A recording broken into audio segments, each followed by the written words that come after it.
والصلاة والسلام على أشرف رسله وخاتم النبيين سيدنا ونبينا وشفيعنا محمد وعلى آله وأصحابه الطيبين الطاهرين وعلى من تبعهم بإحسان إلى يوم الدين. أما بعد فأعوذ بالله من الشيطان الرجيم.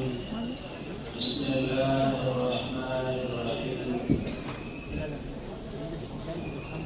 يؤتي الحكمة من يشاء ومن يؤت الحكمة فقد أوتي خيرا كثيرا وما يذكر إلا أولو الألباب.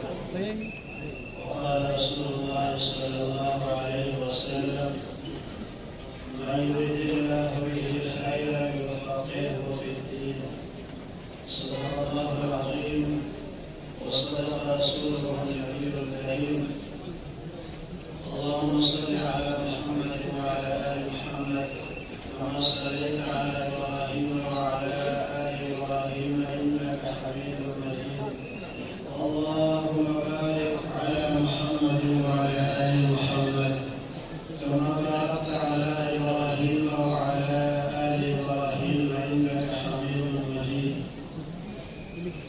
معزز العلماء الكرام فاضلان والجروح مسلمان اليوم دا علم دا عرفان دا تاريخي علمي وروحاني مركز الله جل شانه ودر شان. وقال الله وقال الرسول صلى الله عليه وسلم سأصدر شعراء دا علم ودا عرفان دا شنو الله جل شانه جاري وسعيو لري وكم فاضلان ملګري چې فارغېږي دستار فضیلت او د ختم بخاري شریف او سعادت ورته حاصل شو. الله تعالی دې د دې په ټولو شعبو کې بهترین خدمات د ټولو نصیبه کړي او د حضرت شیخ القرآن صاحب دامت برکاتهم په عمر او په صحت کې الله تعالی برکتونه واچوي. د دې د رفقا او د ملتزمینو د اساتذو د الله تعالی دغه ملګرتیا او استقامت نصیب کړي.